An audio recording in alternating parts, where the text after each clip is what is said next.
நோக்கமாக கொண்டு இந்த AI இம்பாக்ட் சம்மிட் 2026 புதுடெல்லியில் நடைபெறுகிறது. இந்த மாநாட்டில் ஜனாதிபதி அனுரகுமார திசாநாயக்க நாளை விசேட உரையாற்றவுள்ளார்.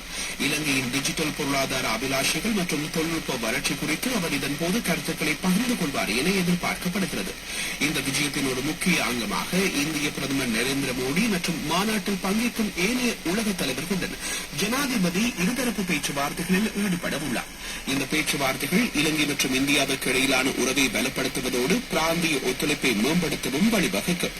ஜனாதிபதியுடன் இந்த உத்தியோகபூர்வ விஜயத்தில் டிஜிட்டல் பொருளாதாரம் குறித்த ஜனாதிபதியின் சிரேஷ்ட ஆலோசகர் ஹான்ஸ் விஜயசூரிய மற்றும் டிஜிட்டல் பொருளாதார அமைச்சின் செயலாளர் வருண ஸ்ரீ தனபால ஆகியோரும் கலந்து கொண்டுள்ளனர். இலங்கை செய்திகள் கேட்டீர்கள்.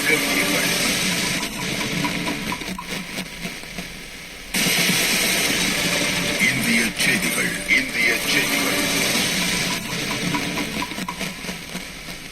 தமிழக வெற்றிக் கழக தலைவர் விஜய் எதிர்வரும் 23ஆம் தேதியன்று வேலூர் மாவட்டத்தில் நடைபெறவுள்ள மக்கள் சந்திப்பு பொதுக்கூட்டத்தில் பங்கேற்கவுள்ளார். இதற்கான முன்னேற்பாடுகள் வேலூர் மாவட்டம் பள்ளிக்கொண்டா அருகே உள்ள அகரஞ்சேரி பகுதியில் விறுவிறுப்பாக நடைபெற்று வருகின்றன. இந்த நிலையில் பாதுகாப்பு ஏற்பாடுகள் தொடர்பாக வேலூர் மாவட்ட காவல் கண்காணிப்பாளர் SP சிவராமன் தாவேகா நிர்வாகிகளிடம் முக்கிய கேள்விகளை எழுப்பியுள்ளார். பொதுக்கூட்டம் நடைபெறவுள்ள 33 ஏக்கர் பரப்பிலான திடலை ஆய்வு செய்த SP சிவராமன் தொண்டர்கள் மற்றும் பொதுமக்களின் பாதுகாப்பு குறித்து கேட்டறிந்தார்.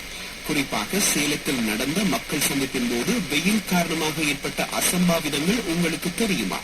மைதானத்தில் பந்தல் அமைக்கவில்லையா என்று அவர் கேள்வி எழுப்பியதாக தகவல் வெளியாகியுள்ளது. அதற்கு பதிலளித்த தாவேகா நிர்வாகிகள் நிகழ்ச்சி மதியத்துக்குள்ளேயே முடிந்துவிடும் என்பதால் பந்தல் அமைக்கவில்லை என்றும் முன்னெச்சரிக்கையாக மருத்துவ குழுக்களை அமைப்பதாகவும் தெரிவித்துள்ளனர். இதுகுறித்து